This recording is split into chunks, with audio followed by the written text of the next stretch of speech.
Welcome to the Light and Love Box channel. You are part of a growing community bringing peace, possibility, and prosperity to help transform our world with light and love. My name is Tracy Anderson. And my name is Jo Courier. And today we have author Ana Cortez with us here today. And we're so thankful she has joined us. And today, as many of you know, this is kind of a bittersweet situation. This is our last box within the Somlipith saga series. But also it's really exciting because everything that has happened so far, I believe, has brought us to this really beautiful conclusion. And it's exciting to see how it unfolded and all the connections that have been made throughout this whole process. It's really rather beautiful, actually. And it was all possible by combining Ana's Doors of Somlipith cards along with the runes. And it just turned out to be this very magical relationship that it has been an absolute pleasure to explore that combination. Yeah, absolutely. So thank you, Ana. I'm happy that you all wanted to bring this work into your own work. It's a great experience for me as well. Yeah. And it created a whole different vibe for this year's boxes. Something very unique and very special. For this box, we kind of alluded to it last month. The card that we actually drew was the Two of Clubs. This card feels very raw because of the nakedness. Like, I feel like this is a really good ending card for everything that has transpired so far, because of all of the healing and all the transformation and all the things that we've undergone through this whole entire process. So Ana, I'm really hoping you can kind of from your perspective, really dive into the meaning behind this card. Sure. Well, I think that it's a card that so many people feel an instant personal connection to. And really, one of the primary meanings of the card is intuitive connection. So I think we have to allow the space for that card to speak to us uniquely. And I think this is a card that people definitely connect to. So it's a card of the number 2, and it's a card of the air element. And those are important, aspects of this card that you can just meditate on and gain all kinds of insight from. 2 is about relationship, between ourselves and something else, or between two parts of ourselves. Mm-hmm. And the air element is such a soft but very mysterious element. It's an element we can't see, and we're working with it all the time, but in an unconscious way most of the time. And so this card, to me, really clearly shows the connection between the conscious self and the unconscious self. And it's interesting because in the progression of cards, which I think is always such a great way to study cards, is within the context of their sequence. You have this card coming next, the 3 of Clubs. I don't think it's showing very well, but it is the wand. And it shows 2 faces as the handle of the wand, and one with its eyes open and one face with its eyes closed, continuing that theme from 2 of Clubs into the 3 of Clubs. So it's really calling us to spend some time with our breath, spend some time in meditation, and again, it's each person's own way that they feel the card. It honestly is the card that I think out of all of the cards in the deck that I connect with most strongly. And it's interesting to hear your explanation of that, because so many of those aspects I really gravitate to. So like the number 2. 2 is the day of my birth. And to me, 2 is all about not only partnership, but compromise. And in any relationship, those 2 aspects have to come together. But Anna, I love the other aspects of that card. I love how when I look at it, I see all the different elements represented. Not just air because it's a club card, but I also see the water and the fire and the earth and all of that in that very, like Tracy referenced, very raw, very stripped down form of where we need to then look at our own self inwardly and connect with our breath, that air element. And I think as we talk further, we're going to also be able to connect this to the runes that were drawn for this month. So it is, for me, the absolute perfect card for the conclusion of the saga. Yes, so this box isn't any different, from the story saga aspect. We still looked at the gate cards or the solar timekeeping cards that lead us to the card that we actually drew. And in this case, just so everyone is aware, it was the 7 of diamonds, which is the sword of truth, the 8 of diamonds, which is the guardian, and then the 9 of diamonds, which was Gwen. So again, we kind of see the 2 swords coming on either end. So that was kind of interesting as well. Well, I found it interesting that all of those cards came up in the boxes this year. Mm-hmm. So we started with the Guardian, and here he is again at the end. Yeah. We've seen both those other cards. Mm-hmm. Yeah. And I did also think it was kind of interesting that, the air and fire elements, they work cooperatively with one another. And so then it's this card that we drew is led by all this fire. Mm-hmm. So I feel like it's like a major accelerant, when these come together. So I thought that was a cool connection also. But this box is particularly unique because when we drew the Moonfire card, not just one rune came out. We actually saw 3 runes plus a realm stone.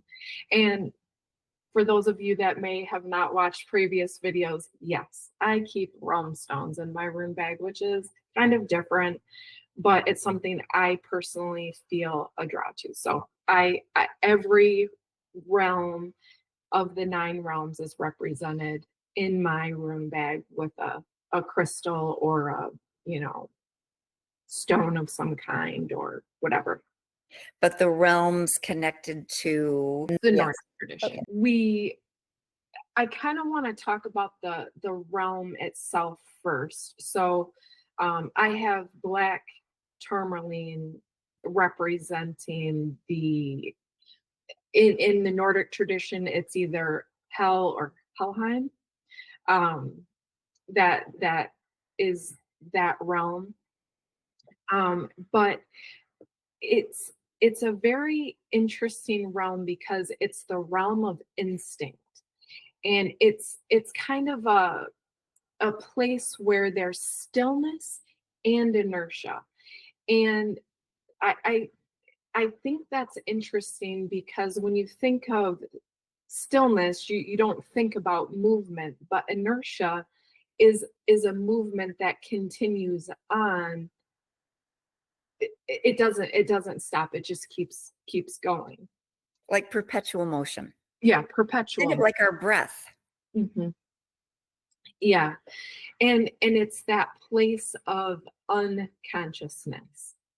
So, a theme that we have seen kind of repeatedly is this mirroring theme. And so I feel like it's calling us to kind of continue that look at both sides, the conscious and the unconscious, to create that balance that we ultimately need. And crave. I think we crave that balance within Mhm, ourselves. And mhm, I honestly think if we were to take that and extend it, I mean, I think our world craves that balance too. mhm, mhm. Yeah. So that was the realm stone that came out. Now, the first rune was Wunjo. So Wunjo, I'll put it right here. Wunjo is for joy. Like if you're gonna kind of condense its meaning, its one word meaning would be joy. Then the next one was Gebo. And I'll put that right there. And that one is gift. But it's not just gift, it's actually also partnership, but partnership specifically with the divine. So it's you as a human coming together with the divine in your life. And then the third one was Uruz, and I'll put that one right there. And that one is strength. As I was contemplating these runes, initially I was kind of looking at them as three different things, but I realized it actually at this culmination point it needed to come together as a bind rune. And so a bind rune is simply the combining of two or more runes into one single form. And what that does, it actually amplifies the energy of all three of those runes when they come together. So it can become a very powerful manifestation tool. People can create sigils with them. There's a lot of really interesting things that you can do. But in this case of these runes, I think the shape that initially came to me, so you're going to get to see my little sketch. Okay, this is the bind rune that came to me, and I'll put it clearer on the screen. But But it's on a circle, a disc, because it's yeah, going to be on actually a piece of circular wood. yeah. So we're going to be sending pine in this box, and then this pine is going to contain that bind rune as part of this ritual.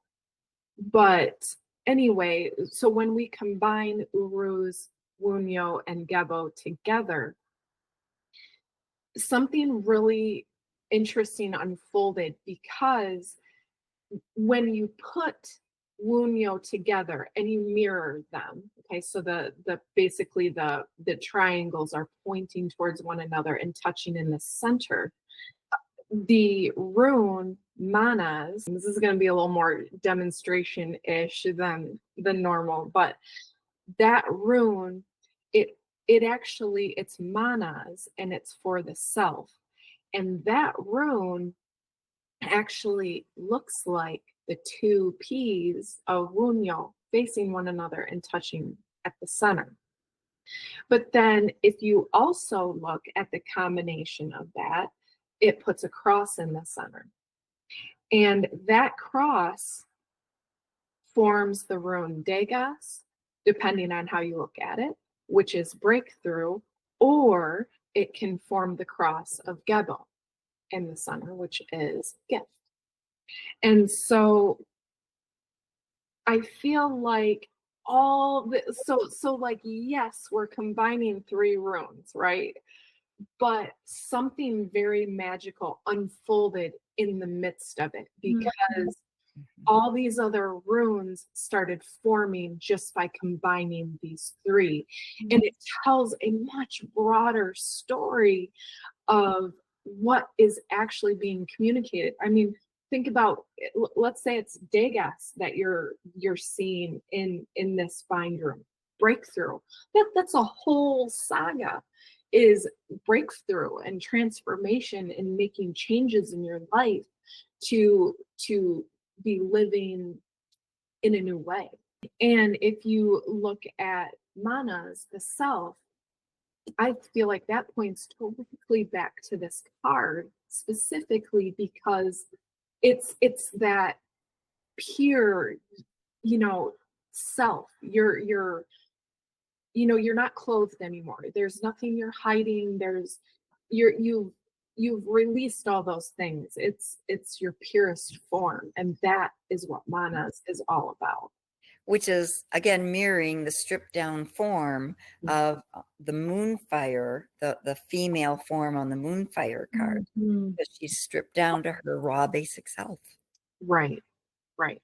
So I feel like when the runes combined, it just was such a beautiful unfolding of everything that's come before, every card that's come before, every rune that's come before.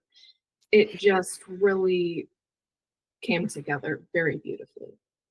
I totally agree with you, but it also represents the gift of what's coming forward. Yes. When we take the opportunity to look at all of those aspects. And, I think we all have to do it in a very personal way. How does this relate to my life? How do I take this and connect all of those parts and pieces to the dots that are not connected right now in my life? And how do I then move forward with it?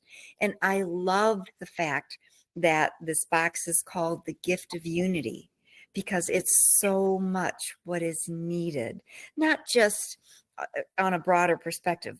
It is for sure, but it all starts individually with each person and being able to find that. And this box, this gift of unity box, is really a gift that every single person needs to give to themselves. Mm-hmm. That's right.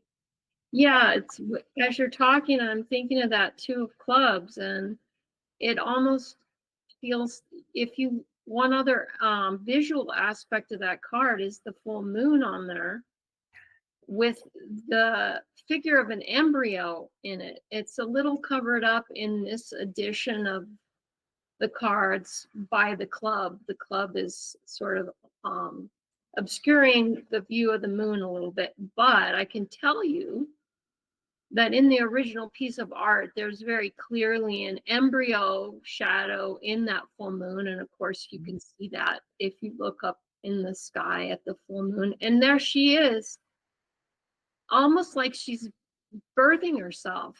She's naked. She's, she's like, we're saying she's in her essence.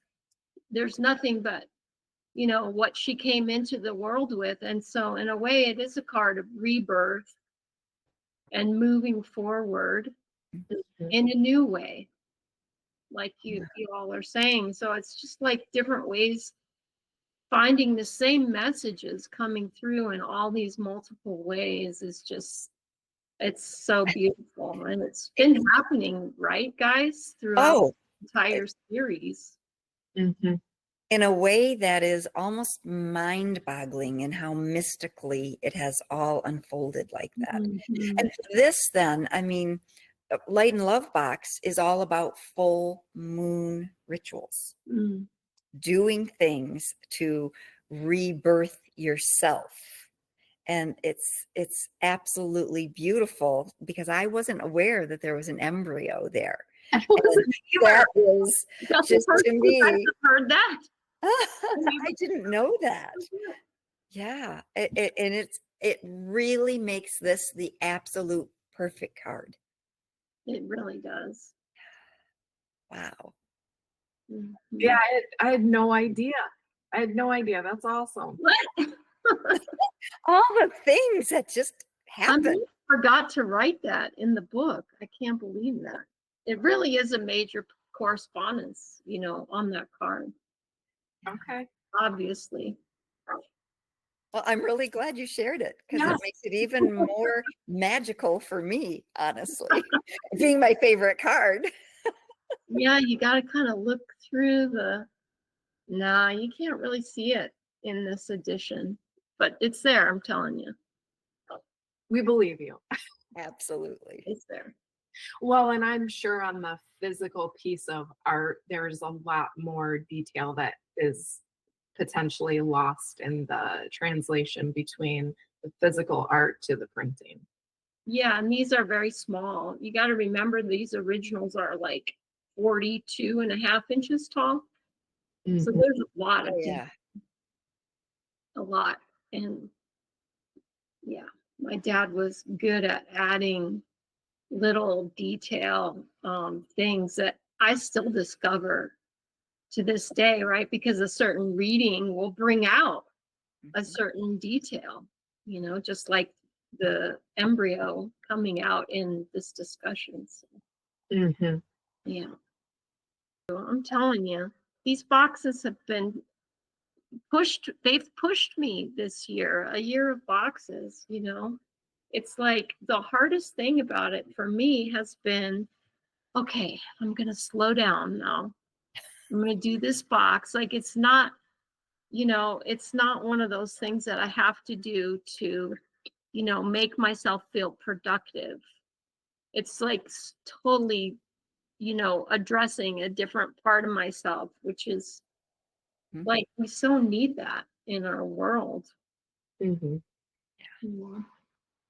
Well, and the good thing about having boxes like this is the fact that you can you can look at your life and you can see, okay, I've got this going on, I really need to address this pattern's occurring, I need to address that. But sometimes it's helpful to have something else come into your awareness, Mhm. that you haven't thought of, or maybe you've been avoiding. I know there's those things too, but it gives you opportunities to look at things from a different angle.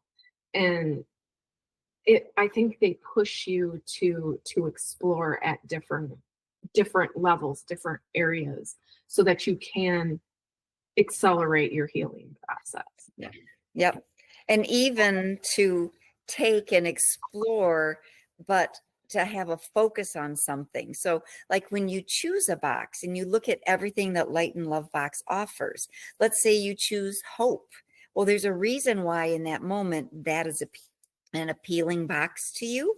But at the same time, just like you said, Tracy, there's probably something within that box and the ritual that's going to put a spotlight on something that maybe is that different perspective, or that true honing in, that illuminating of something that you haven't seen or haven't wanted to see.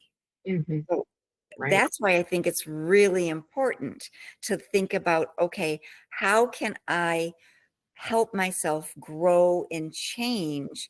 Here's a tool to do that, and to give yourself that gift of being able to slow down and make time for it, regardless of whether or not it's this month's box. Hmm. Right. Well, and we always talk about, doing the boxes at various times Yes. because the energy changes. I mean, shoot, even if you look at the gates from the Doors of Somlipith and Anna's book, that energy is changing every, what, it's 10 days, correct? Mhm. So with that change of energy, every time that you do it, whether the moon is full or shoot, even if it's sunny out, you're working with solar energy, that energy is constantly changing. So it's always going to bring out something new. Mhm.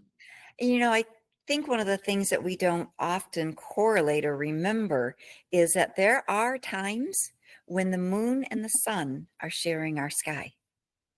I have a picture of a sunset.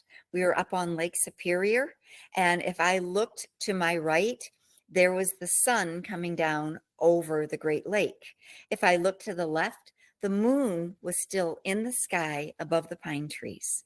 So there's those times that we can bring, again, that partnership together, and it happens naturally in nature. Mhm. So powerful. Well, and those moments are particularly powerful when you need to make a transition. Yeah. Yeah, doing rituals at the point of transitions when you need to make a transition are incredibly, incredibly powerful. Yeah, and life is all about transitions, really. And Mm. sometimes we're not even aware of the transitions that are needing to take place or that are taking place. And one of my personal cards right now is the Five of Clubs. And I'm going, okay, what is the transition right now? You know, Mm.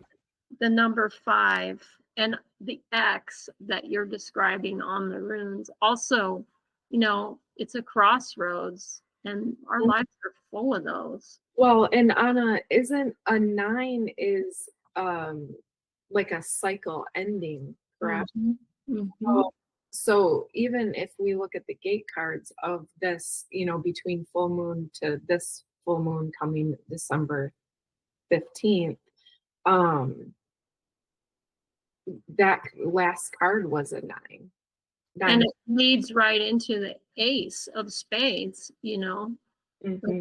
at in that solstice time period. So again, we're talking about a massive energy point right where the 9 leads into the Ace or the number 1, Mhm. and ending in a beginning right at the solstice is, I mean, obvious time to go inside yourself and do some, you know, Some um, introspection. yeah, exactly. Or pull cards or runes or do one of the ritual boxes, even if you just did a ritual box on the new moon or the full moon or whatever it is. Mhm. Do you Mhm. think it would be so illuminating and maybe transformational if every day people took a moment like that to do something to just look within? Mhm. And not as in a way of judgment, but simply in a way of looking at how do I balance myself? And if every person took that opportunity every day to look at how do I bring some balance and harmony, I know that it would just translate out in such a broad sense. Yeah. Like you said, 5 minutes. Mhm. I think over time, or maybe very quickly in these times we're in, it could change your life very quickly. It could Mm. change the world very quickly. That Yeah. I don't remember. There is a quote, and I don't know if it's um, from the Dalai Lama or a Buddhist quote, but it says if every child learned to meditate by age 6, there would be no more war.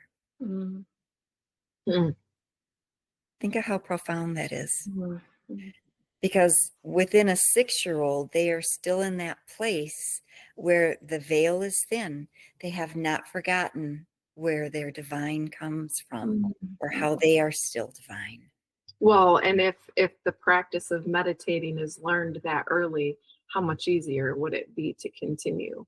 It's harder to learn to meditate, I think, as an adult because you got so much going on in here.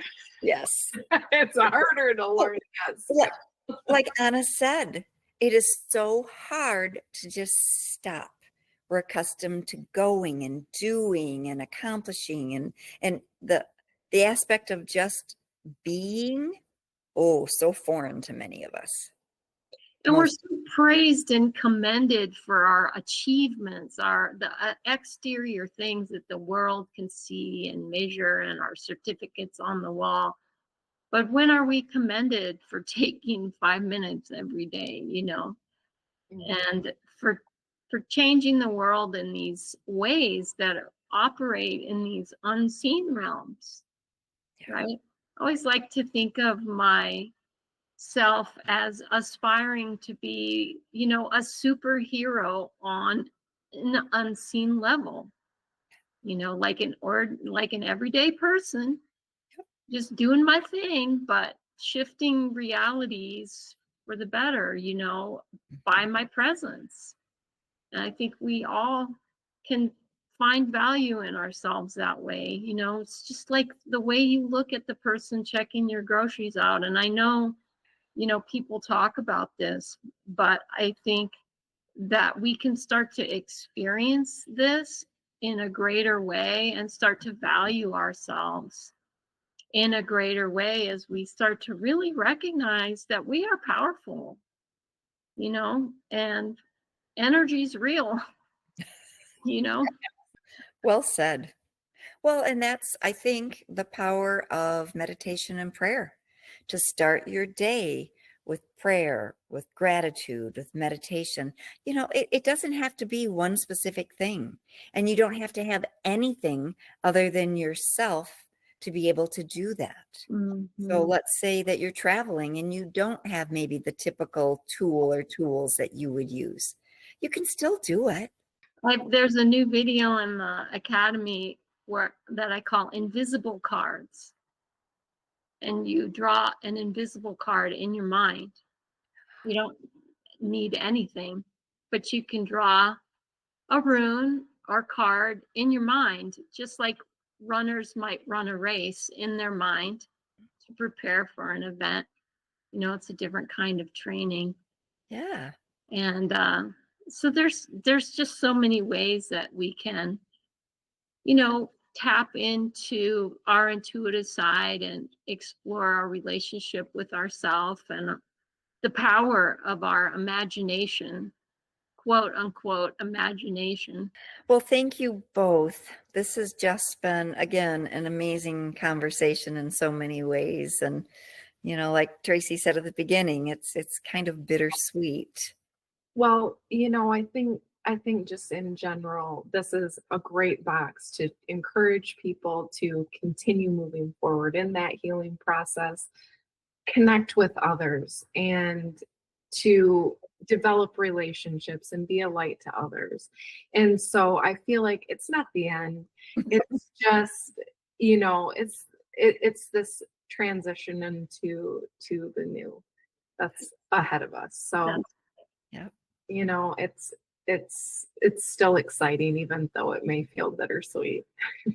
Well, we thank you all for joining us for this video, and I'll have several links down below so that you can explore and learn more and go visit Anna's site so that you can see all the beautiful and amazing tools that she has available.